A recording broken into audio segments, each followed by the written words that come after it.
soon. Sound fun? Yeah. Awesome. Are you ready for this, Patrick? Patrick, are you ready for this? I know. Awesome.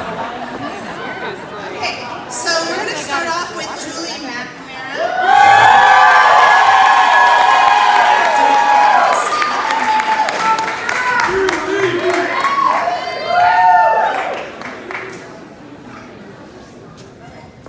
All right, let's just tell you just a teeny bit. I didn't want to give like bios of people. I know a lot of you know these people. So I just asked them, tell me how long you've been coming to Asilomar. And, wow, okay. And then we're excited. And then just tell me something like silly or crazy that you've done, okay? So Julie said that she's been coming since she was a new teacher in the early 90s. Awesome. And she says this is the third year in a row that she'll be bringing her entire class of secondary pre-service teachers. Where are you guys? There's Julie's fan club, all right? Awesome, this is from Pausanias Bay. All right, and there should be some former students of hers here as well. Awesome, very nice. All right, and you teach math, right, Julie?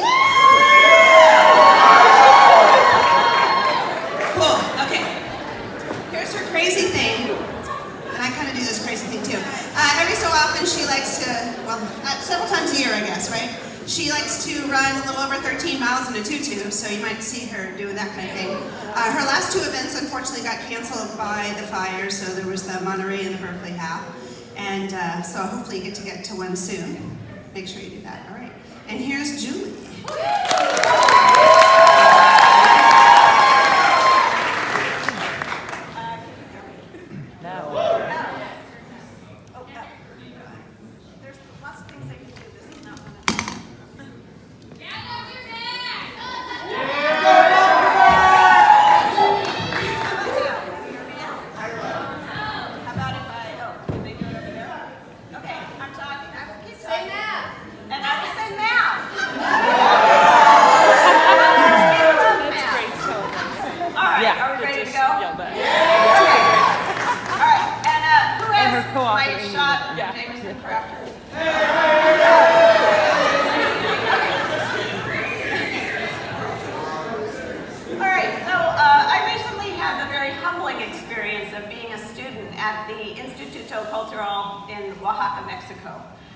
I spent 4 hours a day in intensive language school, and during that time, there we go.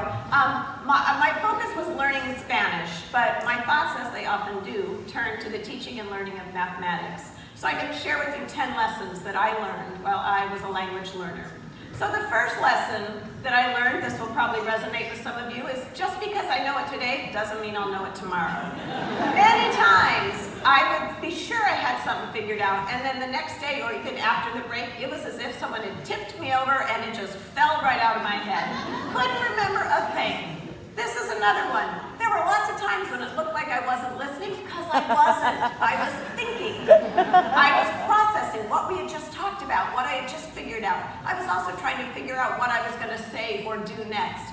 The next thing is I knew exactly where I stood in the class. I knew that Soren, the dude in the middle, he was the highest student in the class. I was probably the worst. The teacher didn't make that apparent, but I knew that where I stood. Part of that had to do with this one. Fear of not knowing was my enemy. When the teacher would ask a question like, do you have any pets? I said, sí. Nothing more. Now, you all know, if you know me, you have heard about Maisie and Buster. You have seen pictures of Maisie and Buster, but I wouldn't talk about them. But when Soren would ask the same question, sí. And then he says, oh, how do you say fish? And the teacher said, here's how you say fish. Oh, do you have a fish? And then he said, yes, I have a fish. All in Spanish. He got all of that extra time with the teacher. So here's the next one. Even when I know the content, that academic language was really hard. This was particularly evident in the area where we're all pretty comfortable. Things like the counting numbers. You will see from my notebook, I had to take very, very particular notes. And if somebody said, how do you say 7? I was like a preschooler, and I just, 1, 2, 3, 4, 5, 6, 7, 8, 9, 10. Oh, siete, right? I was So even when I know the content, here's my dictation. Now, the good news is I only got 1 wrong out of 20, so that's not terrible. But you can see it was so hard for me to translate that content that I know really well, but translate from the Spanish to the English and then write it down. Here's another one. Pressure makes it really hard to access what I do know. Things like, ¿Cómo estás? ¿Cómo se llama? I know those. I know what that means. I know how to answer. But in the moment, I would be terrified and my mind was blank. And then words like this, right? We all know these words. We live in California. I could not remember the word for water, right? Or a table. It was gone. Here's another one. Knowing how to do school helps, but it wasn't enough. So here, I had my notebook, I got my colored flags and my pencils.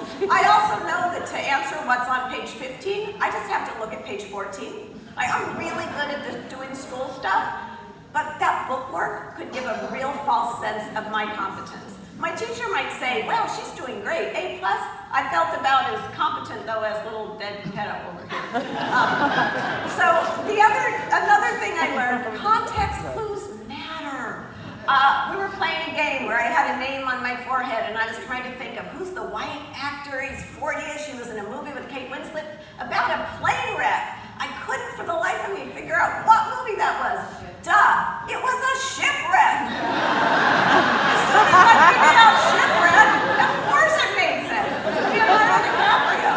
Those context clues make a big difference. So here's the good news. My 10th lesson I learned is that those strategies that we've all heard about, we all try to use, they work. I was in 4 hours of intensive Spanish. I'd never taken Spanish before, but because my teacher used these strategies, I was able to understand most of it. Repetition, the use of pictures, making those connections. Also, her patience was such a huge part of helping me learn to begin to understand and speak Spanish. So here are my 10 lessons. I've kind of flipped them to think about them from the perspective of your students. So especially those kids that you don't hear from, those kids on the margins, those kids who haven't yet found their voice. Hopefully these ideas will help you figure out how to better support them. So with that, I'm done. I say gracias y adios.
He might not like my drinking game because he said that his department chair at his high school,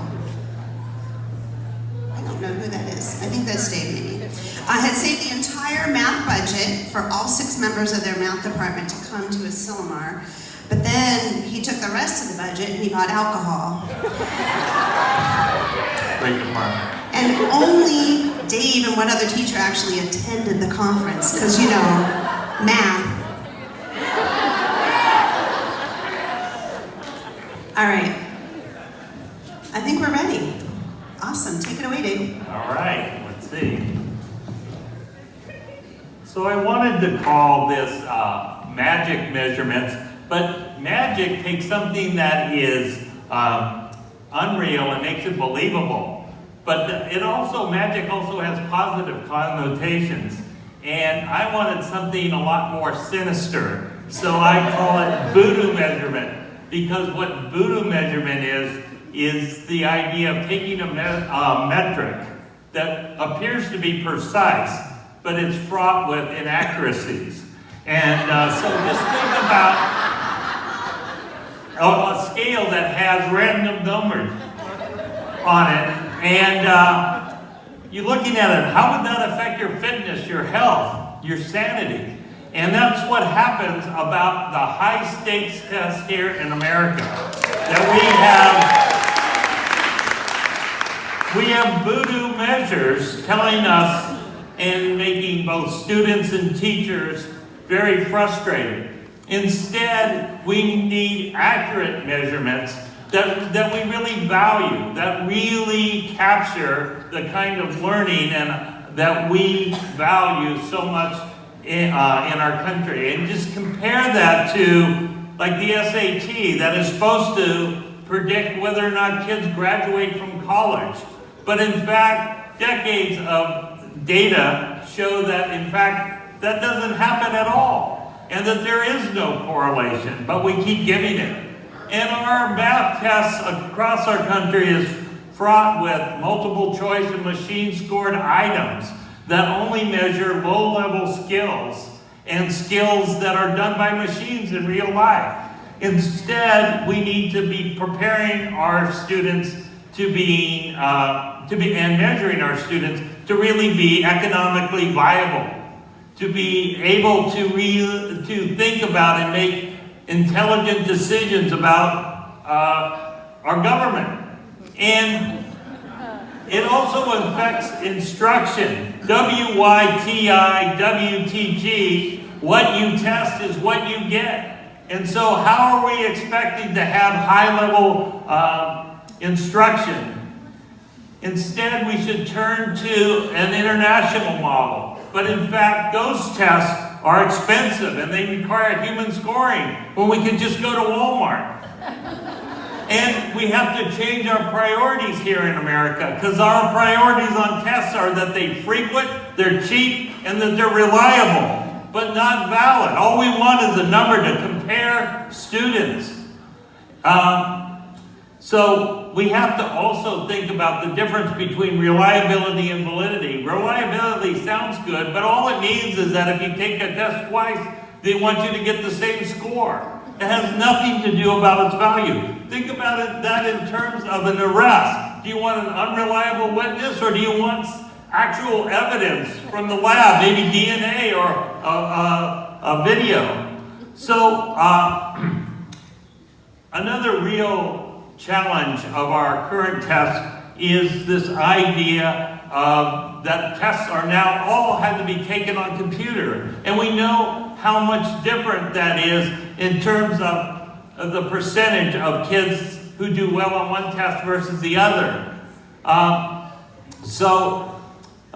We need to do what the highest performing countries in the world do, and that is invest in really good tests. But really good tests cost money. And the way they do it in other countries is they only test 1 or 2 times in a whole student's career. And that's how they save money. Here in America, we weigh the pig. We never feed it for the fair. And so, look at all those tests that we give over and over and over again. The other thing is we undervalue our own teachers in terms of their ability to assess what really matters. The rest of the world uses their teachers to evaluate real learning in their classrooms.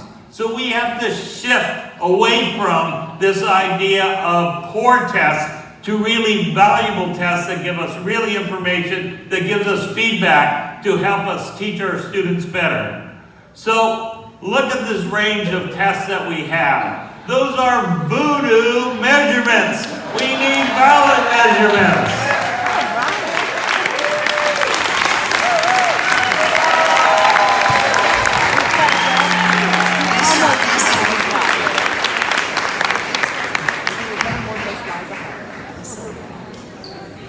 None of these people are saying the magic word often enough, right? So math.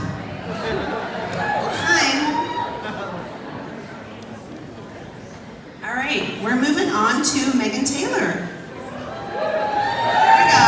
There's her fan club. Awesome. So Megan says this is her 17th year at Asilomar. Nice, nice. Do the math, figure out when she first came. And she talks about, she has this thing called the Megan story, that her friends came up with this expression. And she says if you tell a story really excitedly and very enthusiastically about something that they really don't care about, that's the Megan story. All right. So I'm super excited to see her excitability about math.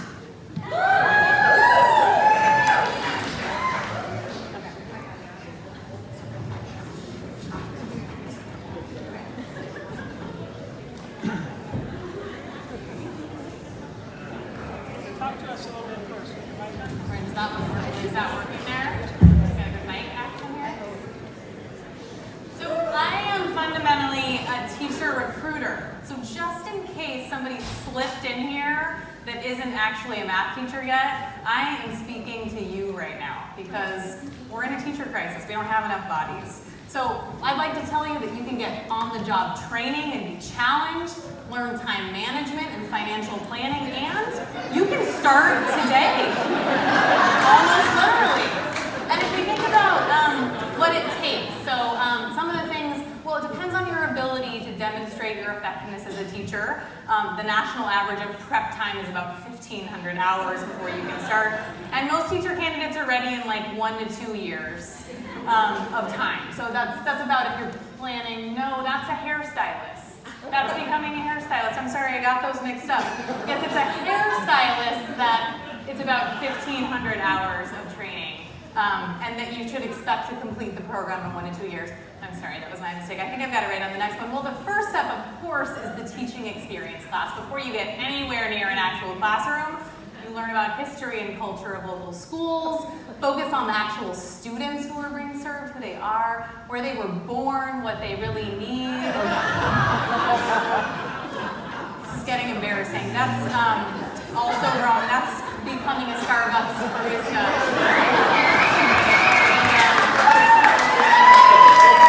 The coffee's important. Okay, will you get a job? Yeah, you're gonna get a job, but you know, nobody hires teachers right out of their credential programs. You need thousands of hours of teaching experience to get a job. I mean, come on, this is teaching, especially in schools serving our most vulnerable populations.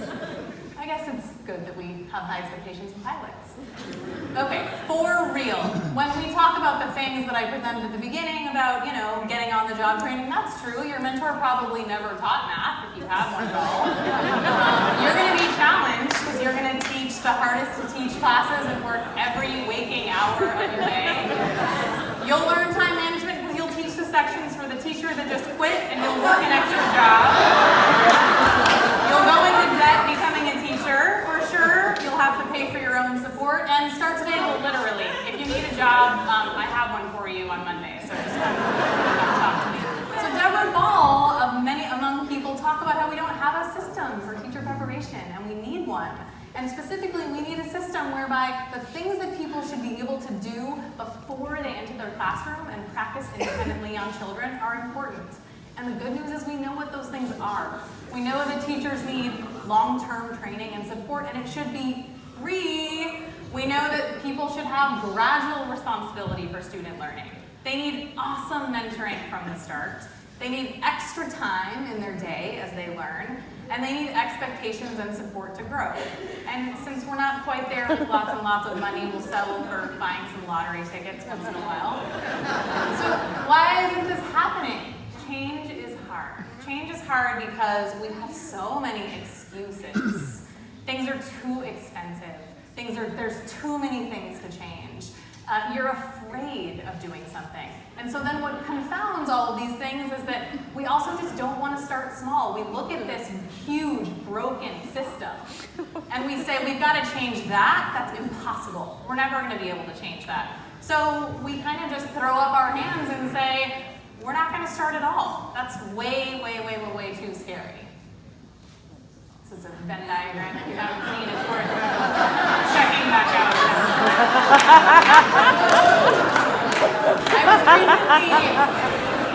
I was recently reading Wendy Kopp, the founder of Teach for America's biography about her starting Teach for America, and she writes, it was not going to be a model teacher training program. It was going to be a movement. And as a teacher educator, I was horrified by that statement. And I thought to myself, why can't we be both? Let's be a model teacher preparation program, and let's be a movement. And as Linda Darling Hammond has said, and I quote all the time, let's get the smartest people we can, let's get them the best training we can possibly give them, and then let's keep them in the profession. That's what's respectful to the students that we are targeting.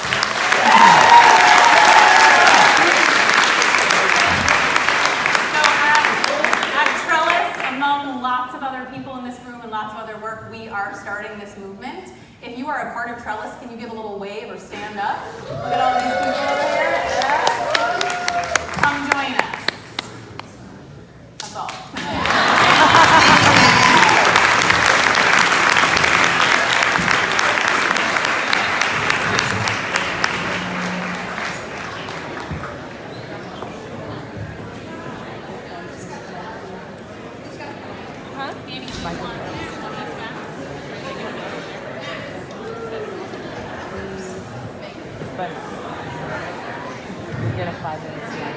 All right. We have Michael Fenton ready to go, our last igniter of the night. Thanks, Michael. Super excited here. Having a good time, guys? Yeah. I was told to say the magic word. Are you ready? Math!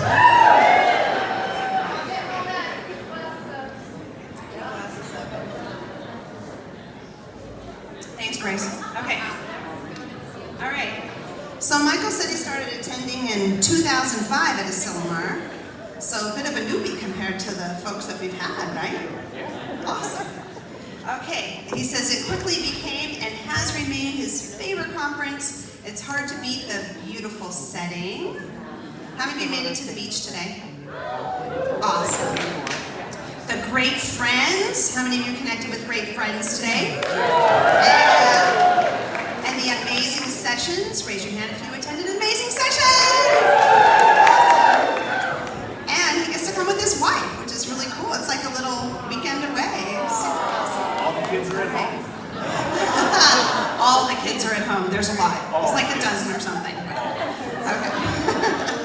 And he says he's really not into crazy things, but after reading this, I'm like, oh, you are crazy. 1 year he agreed to have 7 different preps.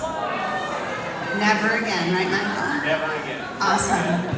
Welcome, Michael. Annie said I should do a microphone check. How's the mic sound? Mic check, 1, 2. Mic check, microphone, words. Higher up. How about now? We good? Should we do this? Last one? Yeah, fantastic. Okay, they said that I have to start it. I don't want to start it. Somebody come start it. No, I got it. I'll do it. Everybody just breathe with me. We'll be fine. Okay. When I entered the classroom a little over a decade ago, I had all of these ideas about the rich discussions we were going to have day in and day out. And yet reality struck me like a brick across the side of my face on that first week, and it all went to, I can't say that word up here. But I got my bearings over the next couple of years, and with some encouragement and support from colleagues and mentors and folks on the internets, I decided I would give this discussion thing a try. We weren't going to do the rows, we were going to have discourse. It was going to be beautiful. This is an artist's rendering of what the discussions actually were like in my classroom during that time. It wasn't that beautiful, but it was a start. And I took another leap forward when I read this delightful book, The 5 Practices. Yeah. I actually scheduled for 14 seconds of applause on this slide, so we need to keep going.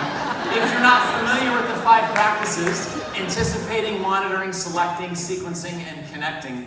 Now, in their preface, they just floored me immediately, right out of the gate. I read this account of a classroom experience and exchange, and I thought, that teacher is who I want to be when I grow up. And then they tore him a new one and said that's not what it's supposed to be like. So here I am on the stage with a confession. I love the 5 practices and an apology. We have 13 slides left, and I'm going to try to do way too much with them. Are you ready? Yeah. All right, fantastic. I work for a company called Desmos. We build math tasks and technology. This is one of my favorites. Yay, Desmos. It's called Pool Border Problem. It's a tried and true task with a little bit of Desmos technology sprinkled on top. One of the things you might do is anticipate your goals for this activity and anticipate what students might do as they move through the activity. As they think about different ways of counting the number of tiles around the edge of the pool, what might they see? How might the structure appear to them as they're viewing it? They might scribble sketches on there, and you might, as a teacher using Desmos tools, monitor their work in the teacher dashboard as it streams in. You might look at some of those interesting drawings and you might want to draw them into a discussion. So you might select some of their responses by mashing that delightful little camera icon in the top right. Maybe I want to take some of the ways that students have described what they saw, right next to how they sketched what they saw, and then I might actually want to hide the drawings, select 4 of the ways they described it, or 4 different groups or students in the class, big square minus little square, 4 groups of 6, so 24 total, 5, 5, 5, 5, and then 4 at the end, or 7 on the top and bottom, and 5 on each of the sides. And I might want to serve those up to the students in the rest of the class and invite them to engage with their classmates, their mathematical colleagues. Ideas. Pick one and draw what you think they had in their mind as they described it this way.